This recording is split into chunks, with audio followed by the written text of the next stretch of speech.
a historical reconstruction compiled from pension records, county courthouse archives, field correspondence, newspaper testimonies, and the private letters of persons adjacent to the event.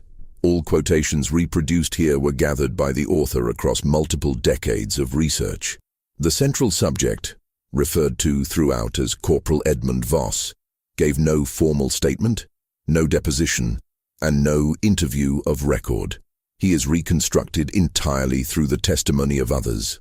He came back wrong, not injured wrong, quiet wrong, like a man who had decided something before he even got off the train. Ida Beckett, neighbor, interviewed 1931. What the platform saw. The train arrived at Harlan Station, Kentucky, on a Tuesday morning in late October 1918, 4 days after the armistice had been signed, and roughly 3 weeks after the event that this account concerns itself with. The platform was not crowded. The war had returned men in pieces, some before the fighting ended, some long after, and the town of Harlan had already learned not to expect ceremony when the locomotive slowed. Edmund Voss stepped off alone. He was 26 years old. He had been a corporal in the 38th Infantry Regiment, a division assembled largely from the industrial communities of Indiana and Kentucky, men who had grown up in the same hollows and on the same ridge farms, who had known one another's fathers and married one another's cousins. He was not by any account a remarkable soldier. His service record describes him as competent, dependable, and without distinction, the language the Army uses for men who do their jobs without requiring management. He had shipped out in April of 1918. He had survived the Meuse-Argonne offensive. He had come home. He was carrying a single canvas bag. His mother, Lena Voss, was at the platform. She had received the telegram confirming his return only the previous afternoon and had not slept. A photograph taken sometime that fall, not on the day of his return but shortly thereafter, shows her as a compact, handsome woman with the particular severity around the eyes that long farming and longer worry produce. She recalled the moment for a journalist in 1923 in the only interview she ever agreed to give on the subject. "He walked toward me and I saw right away," she said. "I started to ask about the boys, about Calvin and Raymond and the Tipton boys, and he put his hand up, just once, like he was stopping traffic, and he shook his head, and that was the last time I ever tried." She never tried again. Calvin Mott and Raymond Voss, Edmund's younger brother, had deployed with him. So had 3 members of the Tipton family, brothers George and Harold Tipton and their cousin Frank.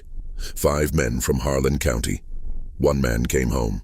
The official records would eventually confirm that the other 4 had died in the field, somewhere in the forested ridgelines north of the Meuse River, during a confused engagement in the final weeks of the offensive. Their bodies were recovered. Their deaths were ruled honorable. Their families received folded flags and letters of condolence signed by officers who had not known their names until they were filling out the paperwork. Edmund Voss received a pension. He returned to his family's land. He planted tobacco. He attended church with the regularity of a man who had made a private bargain with consistency. He never married. He died in 1971 at the age of 79. Having outlived every person who might have pressed him with any authority. He never spoke about what happened, not once, not to his mother, who buried a son she would never fully understand, not to the fathers of the Tipton boys, who drove out to the Voss farm in the spring of 1919 with their hats in their hands and grief in their faces, and left, by every account, no less confused than when they arrived. Not to the Army investigators who visited briefly in 1919 and whose report, a single paragraph, was filed and apparently never reviewed. Not to the Methodist minister who tried for years. Not to the county judge who tried once. Not to anyone. What follows is not an attempt to answer the question of what Edmund Voss knew. That answer died with him. What follows is instead a reconstruction of the space around the silence. A map drawn from the edges of a hole that no one was ever permitted to measure. We begin, as historians must, not with what we cannot know, but with what we can. The country they came from, Harlan County, in 1917, was a place of considerable and particular density. The coal industry had been driving men down into the earth for 30 years, And the communities that had formed around the mines were the kind that developed their own grammar, their own system of obligation and loyalty and inherited resentment, carried silently between families the way soil carries the memory of what was planted in it the previous generation. The Voss family were not miners. Josiah Voss, Edmund's father, had died in 1911 of a pulmonary illness that the family attributed to the dust of an earlier period when he had worked briefly underground, and the farm, 42 acres of river bottom and hillside, had passed to Edmund, the eldest, who was then 19. Raymond had been 17. Their mother managed the household with the economy of a woman who had never had the luxury of waste. Calvin Mott had grown up 3/4 of a mile north along the same creek road. He and Edmund had been inseparable since childhood in the way that boys in isolated rural communities sometimes are, not because of extraordinary compatibility, but because proximity and a shared tolerance for silence had built something that resembled, over time, genuine friendship. Calvin was described by everyone who knew him as easygoing, not especially ambitious, and possessed of a quality that the word cheerful does not quite capture, but comes closest to. He laughed readily. He did not carry grudges. He was the kind of man that other men feel responsible for without understanding why. Raymond Voss, 3 years younger than Edmund, was the more complicated figure in the constellation. Testimony about him is not uniform. His mother describes him as sensitive and industrious. Calvin Mott's mother, in a letter to her sister written sometime in 1919, describes him as the kind of boy who always needed to be first. George Tipton, in a brief statement given to the county paper in 1920, said only that Raymond had strong feelings about how things ought to be done.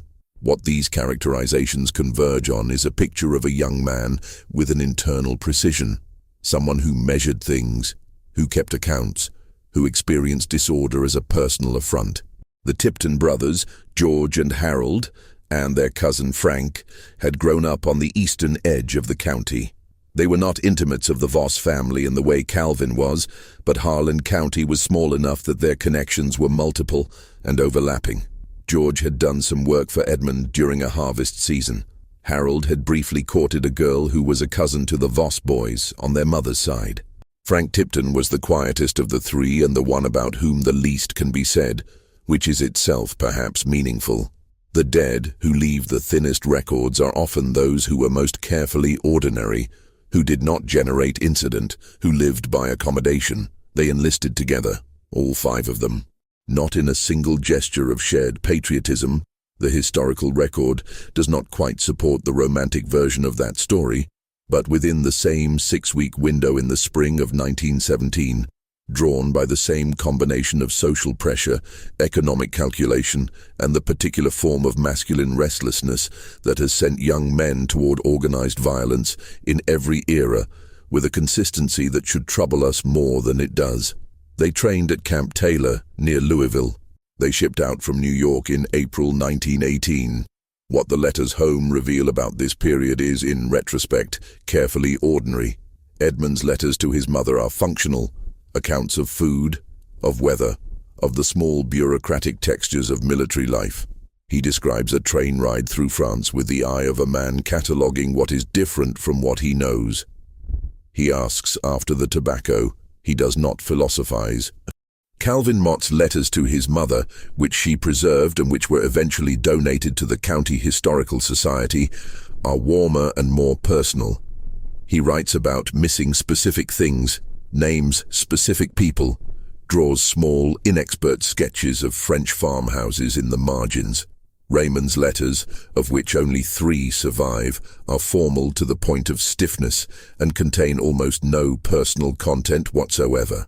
It is impossible to know whether this reflects his character, his awareness that letters were censored, or something else entirely.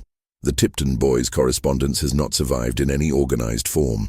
2 fragments of letters from George Tipton were quoted in a 1920 newspaper article and suggest a man who was managing fear through humor. The jokes are broad, and the cheerfulness has the particular brittle quality of someone working hard to produce it. What none of the letters contain, which is perhaps the most significant thing about them, any tension, any rupture, any indication of conflict within the group. This absence is either evidence that everything was genuinely fine between them, or evidence that they were all, in their various ways, writing for an audience that included the censors, the mothers, and posterity, and had agreed, consciously or not, to leave certain things out of the archive. The historian cannot determine which. What was said about the men they were. In the winter of 1917 to 1918, the 5 men were stationed together in a reserve position east of the Marne. They had not yet seen significant combat. This period, the waiting, the cold, the repetitive boredom punctuated by distant artillery, is where characters tend to consolidate under pressure. A man named Thomas Adler, who served in the same regiment and survived the war, was interviewed by this author in 1947. He was 63 years old and living in Cincinnati. He had known all 5 men, though not intimately. They were a group, he said. You know how some groups form that are like a thing in themselves? They eat together, they complain to each other instead of anyone else. They get into trouble together and get out of it together. That was them. 5 boys from the same county back home. When you're overseas, that kind of thing matters more than it should. He paused here for a long moment. I always wondered, he said, whether being that close was a help or a problem. In the end, he did not elaborate, and this author did not press him at that moment. Later in the same interview, when the question was returned to more directly, Thomas Adler looked at the window for a time and then said, Edmund was the oldest. He had that quality where people assumed he was in charge, even when he wasn't officially. Raymond always wanted to be in charge. That's all I'm going to say about that. He would say nothing further on the subject, and died the following year. What the record shows about the days. Immediately before the 38th Regiment was committed to the Meuse-Argonne offensive in late September 1918. The scale of the operation, the largest in American military history to that point, involving over 1 million soldiers along a front of roughly 90 miles, created a kind of administrative fog that in some cases has never fully lifted. Units were separated from their command structures. Orders arrived contradictory or late. Men found themselves in terrain that their maps did not accurately describe, moving through a forest that had been shelled into a landscape with no landmarks, making decisions on incomplete information under conditions of genuine terror. The 5 men from Harlan County were part of a platoon of 22 men. By the time the regiment reached the positions it would hold in early October, the platoon had been reduced by casualties and detachment to 11. Of those 11, the records show that 7 were accounted for in a rear position on the evening of October 12th. 4 were not. Those 4 were Edmund Voss, Raymond Voss, Calvin Mott, and Frank Tipton. The record of where George and Harold Tipton were on that evening is less clear. The documents are partially damaged, and the surviving officers who were deposed in 1919 gave inconsistent testimony, but the preponderance of evidence suggests they were with the forward group. What happened in the period between the evening of October 12th and the morning of October 15th, when Edmund Voss was found alone, walking south along a supply road, is the central lacuna of this account. The Army investigated. The investigation lasted 4 days. Its report, which this author obtained through a records request in 1974, is precisely 1 page and 7 lines long. It concludes that the 4 men died as a result of enemy action during a disorganized engagement in the Bois de Forge sector. It notes that Corporal Voss was present during the engagement and survived. It contains the following sentence, which is the only sentence that approaches anything like an explanation. Corporal Voss was interviewed and found to be in a state of exhaustion consistent with 3 days without adequate food or shelter. His account was consistent with the physical evidence recovered at the scene. His account is not reproduced.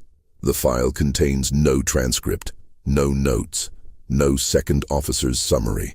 Nothing but that one sentence, which tells us that he gave an account, and that someone decided the account was sufficient, and that no one thought it necessary to write down what the account actually said.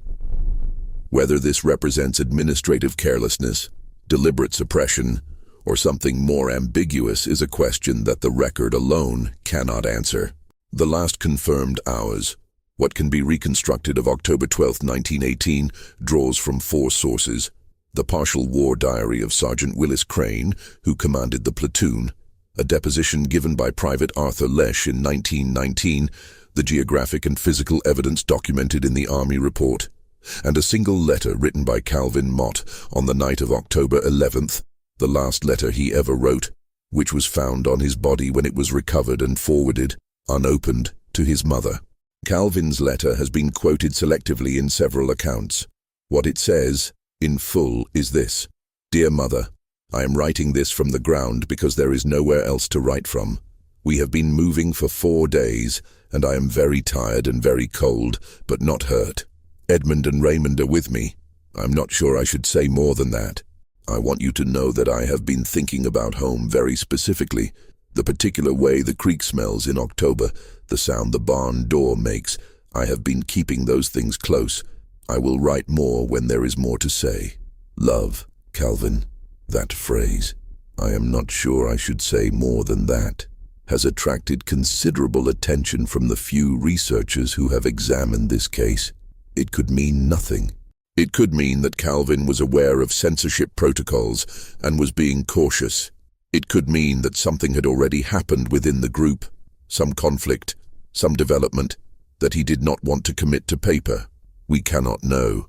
But the letter was written the night before whatever happened, and it does not read like a man writing in ordinary exhaustion. It reads like a man constructing a record. Sergeant Crane's war diary is a small green notebook that was donated to the Kentucky Military History Museum by his daughter in 1989.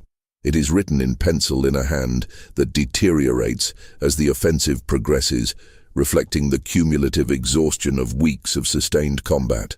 The entry for October 12th reads, in part, "Dawn advance stalled. Received order to push through Sector 7 toward Road Junction. Half the men are not fit for it, but there are no half-fit orders. Sent forward group ahead to scout. Voss E in command of forward element. 6 men. The rest of us to follow as conditions permit. Lost contact with forward group by 1100 hours. Shelling in the afternoon made movement impossible. Could not locate forward group. Night fell. No word." The entry for October 13th contains only 1 line. Still no word from forward group. Lesh came back. Arthur Lesh's 1919 deposition is the most detailed account of what the forward group encountered, and it is also the most revealing in what it carefully does not say. Lesh was a private from Indiana, not part of the Harlan County cohort. He had been assigned to the forward group by circumstance. He happened to be in proximity to Edmund Voss when the order came. He survived by becoming separated from the others during a German mortar barrage and making his way back to the main body on the morning of the 13th. His deposition covers 14 pages and describes in considerable physical detail the terrain, the visibility conditions, the intensity of the fire, the movement of the group through the damaged forest. He accounts for his own experience with the precision of a man who has reviewed the events many times in his own mind and wants the record to reflect accurately what he personally witnessed. He describes the moment of separation clearly. He describes scrambling into a shell crater. He describes remaining there through a sustained barrage. He describes emerging and finding no one. What he does not describe, and what this author pressed him on during an interview conducted in 1951, when Lesh was in his late 50s and living in Gary, Indiana, is the period between when the group arrived at its forward position and when the barrage began. That period, which by his own account lasted somewhere between 45 minutes and 2 hours, is described in his deposition with unusual brevity. The group moved through the sector as ordered. We reached the designated position. We waited. That is all. In the 1951 interview, this author asked Lesh directly what happened during that waiting period. He looked at his hands for a long time. "We waited," he said. "Was there any disagreement about what to do next?" A pause. "Men under fire disagree about all kinds of things. Was there a disagreement between Edmund Voss and his brother?" A very long pause. "I was not part of their conversation," he said. "I want to be careful about that. I was not part of it. But there was a conversation." He did not answer. He refilled his coffee cup with considerable deliberateness. When he looked up, his expression had closed. "Edmund Voss came home," he said. "The others did not. That's what I know." He would say nothing more. The physical evidence. The Army report notes that the bodies of the 4 men were recovered in 2 separate locations within the same sector. George and Harold Tipton were found together, approximately 300 yards from the position described in Lesch's deposition, in a direction consistent with retreat toward the German lines rather than away from them. This detail, noted in the report without commentary, has never been satisfactorily explained. The most common interpretation is that they became disoriented during the barrage and moved in the wrong direction. This is possible. It is also possible that they were following something or someone. Raymond Voss and Calvin Mott were found together, approximately 150 yards from the forward position, in the opposite direction from the Tiptons. They were found behind a collapsed section of trench wall. Raymond had been shot. Calvin had been shot. The report notes their wounds and assigns causation to enemy fire. Edmund was found alone, on a road, walking. He was carrying nothing except his sidearm, which had been fired. The report notes this last detail as well, in the same tone as everything else, factual, flat, without emphasis. The sidearm had been fired. No rounds recovered, no conclusion drawn. What Edmund saw, as reconstructed from the outside. We cannot know what Edmund Voss's eyes took in during those 3 days in the Bois de Forge. We cannot know what decisions were made, what words were spoken, what moments preceded the deaths of 4 men he had known since childhood. We have the deposition, partial and careful. We have the physical evidence, ambiguous and incomplete. We have the letter, which tells us that something was already wrong the night before. We have the diary entry, which tells us the group was cut off. We have the Army's conclusion, which is really not a conclusion at all, but a closure, a door pulled shut. And we have Edmund walking south on a road, alone, alive, with his sidearm discharged. What the road looked like that morning, what the light was doing, what the sound of the forest was after 3 days of shelling had gone quiet. These things are lost. What Edmund thought as he walked, what he was moving toward or away from, what he had decided to carry and what he had decided to leave, these things are lost. What is not lost is the fact that he kept walking, that he reached the supply station, that he gave an account, that the account was sufficient, that he was sent home, and that he never, by any record or any testimony of any kind, spoke of those 3 days again. The machinery of inquiry. The families learned in the ordinary way. Telegrams, then letters, then the slow rearrangement of life around absences. The Mott family received Calvin's last letter, the one written on October 11th, and his mother read it so many times that the fold lines eventually tore through the paper. The Tipton family, George and Harold's parents and Frank's parents, were notified separately, and the geography of grief in that family was complicated by the fact that they lost representatives from 2 different households within the same week. Raymond's death reached Lena Voss before Edmund did. She had buried a husband and was now burying a son. The arithmetic of this is simple to state and impossible to inhabit from the outside.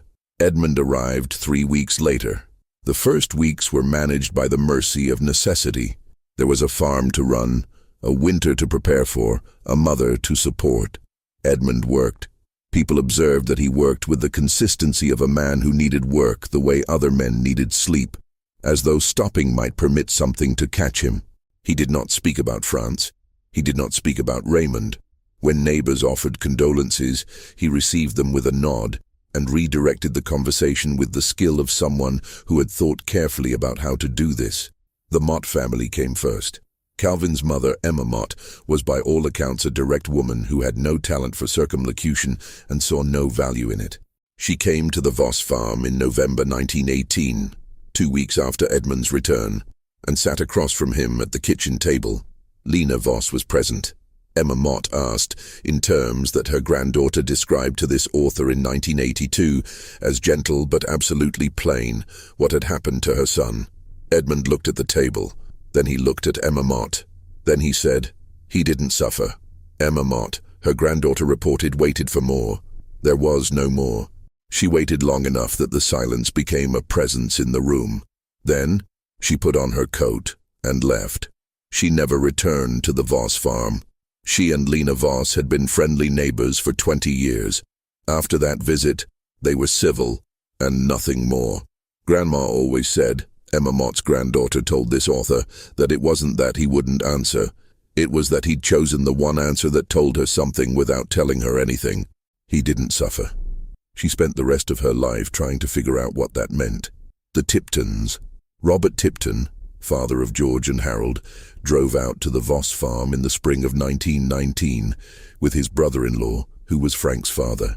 The two men had pooled their grief into a single visit, which suggests either efficiency or the recognition that they would need each other's presence to get through it. What transpired during that visit is known from two sources. A brief account given by Lena Voss to a neighbor, which was recorded in that neighbor's diary, and a description offered by Robert Tipton's daughter in a letter to the County Historical Society, written sometime in the 1960s. The two accounts agree on the broad shape of what happened. The men came in. They sat down. They asked Edmund directly what had happened to their sons and nephew in the Bois de Forges. Edmund was polite, respectful, and entirely without information. He expressed grief. He expressed that the boys had been brave.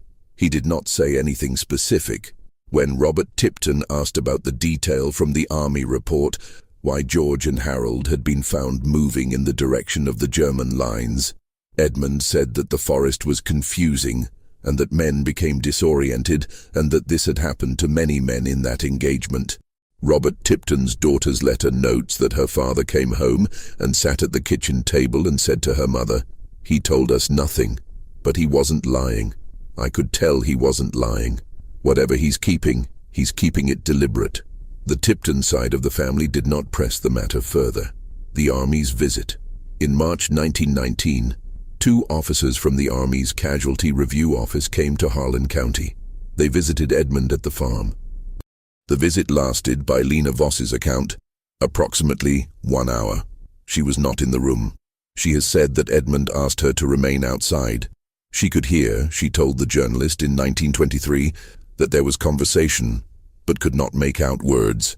At one point there was a silence that lasted long enough that she considered knocking. Then the conversation resumed. Then the officers left. They were polite, she said. They thanked Edmund for his time.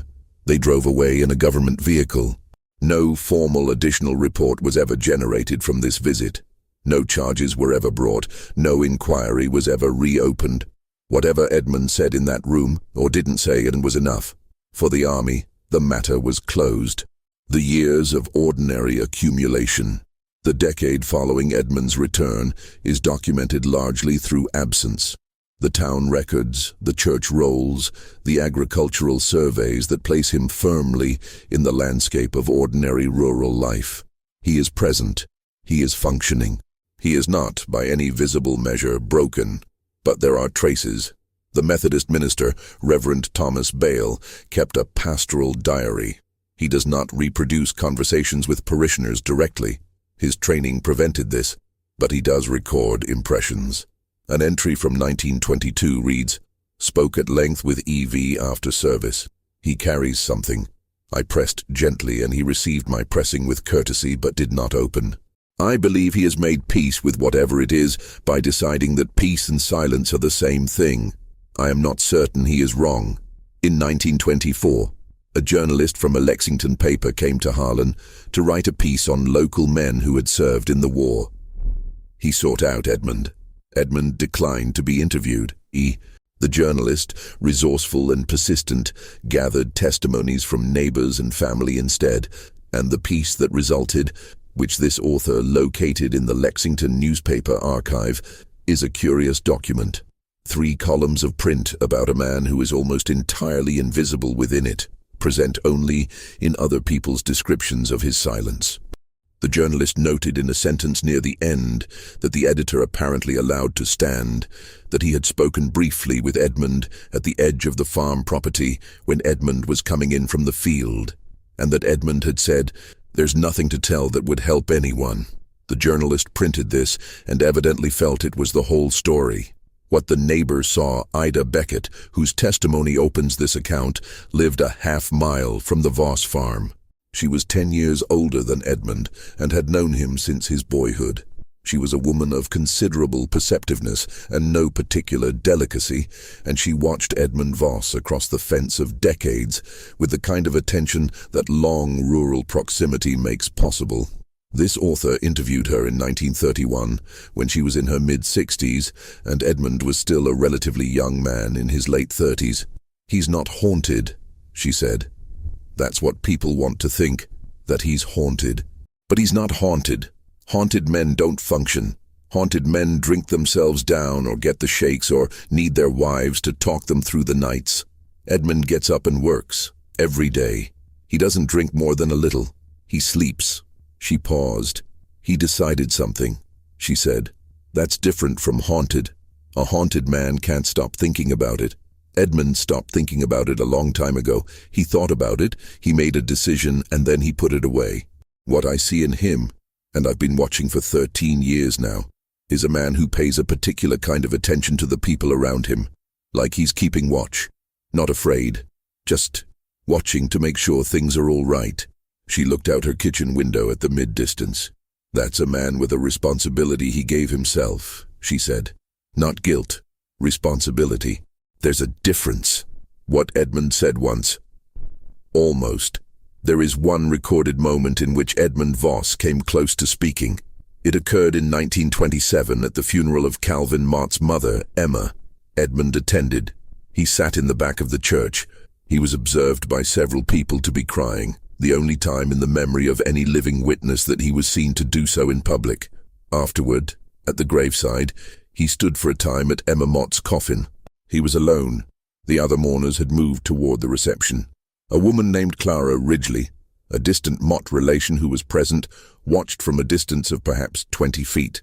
She reported to this author in 1948 that Edmund stood at the coffin for perhaps 3 minutes, that he removed his hat, that he placed one hand on the wood, that he said something. She was too far away to hear the words. "It wasn't long," she said. "Just a few words." And then he put his hat back on and walked away. This author asked if she had any sense of what he might have said. Clara Ridgely thought for a moment. "It looked like an apology," she said. "But it also looked like an explanation. I know that doesn't make sense. But it was both somehow. You could see it in how he was standing." Edmund Voss drove home from that funeral and planted the following spring and did not speak of the war for the remaining 44 years of his life. What the silence means. A historian's conclusion. I have spent the better part of 3 decades with Edmund Voss. I have read every document that bears his name. I have spoken to everyone who knew him who was willing to speak. I have sat in the Kentucky Military History Museum with Sergeant Crane's green notebook, turning the pages with cotton gloves, reading the deteriorating pencil lines of a man recording a world coming apart. I have driven the roads of Harlan County in the rain. I have stood at the spot where Edmund's grave marker sits in the Methodist cemetery, a plain stone with his name and dates, and I have felt the ordinary frustration of a historian confronted with a man who was more disciplined than his archive. I want to be careful here. I want to resist the temptation, and it is a real one, to transform Edmund's silence into a confession.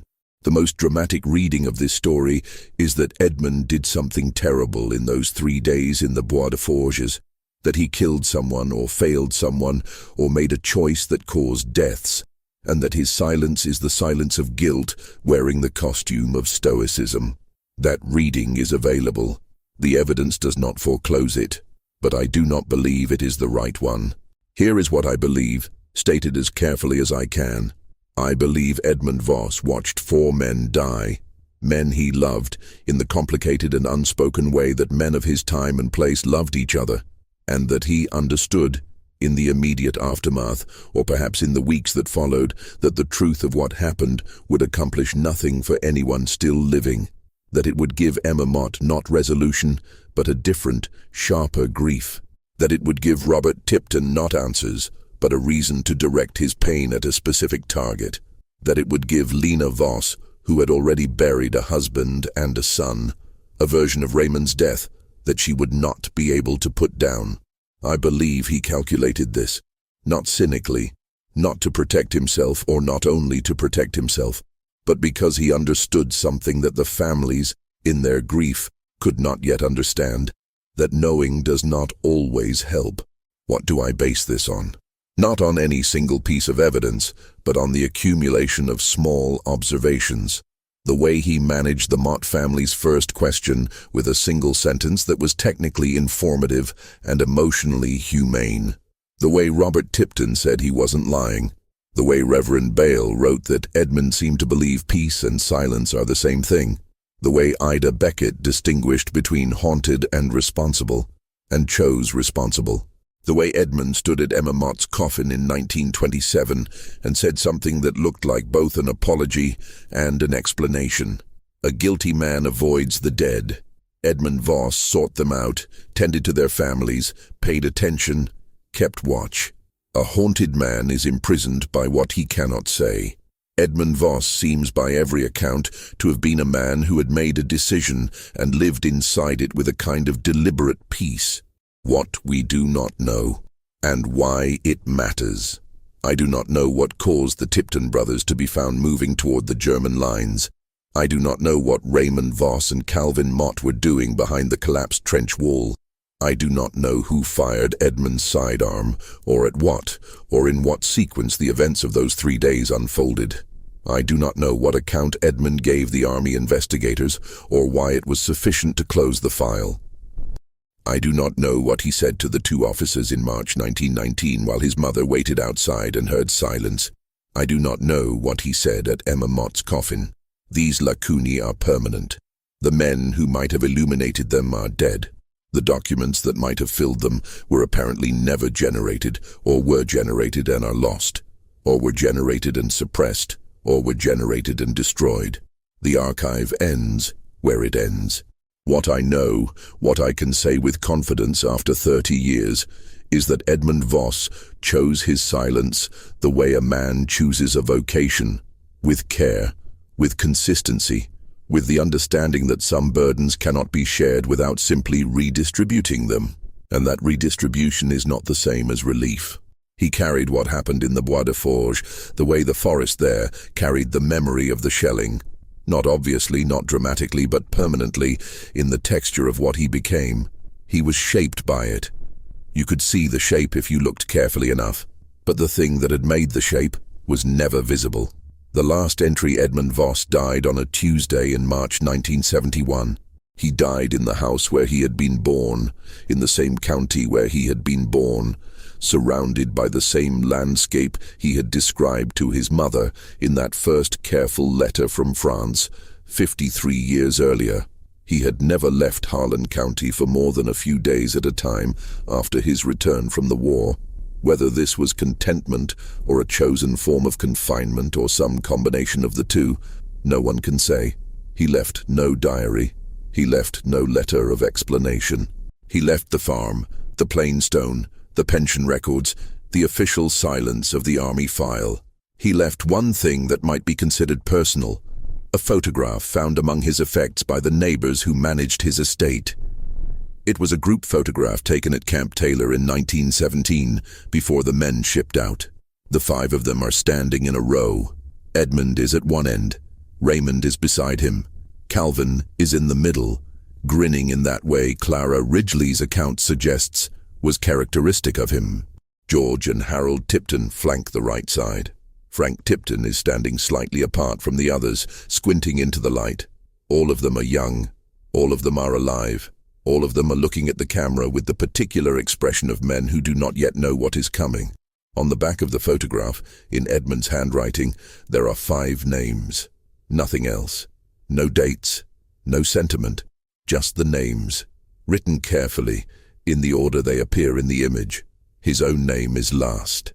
What that means, whether it is guilt or grief or simply the habit of record-keeping, is something I have spent a long time with.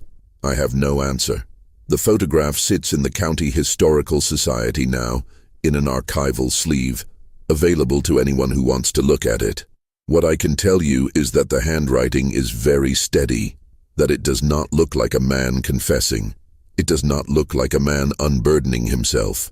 It looks like a man keeping a list of the people he was responsible for, whether he failed them, or protected them, or both, or neither.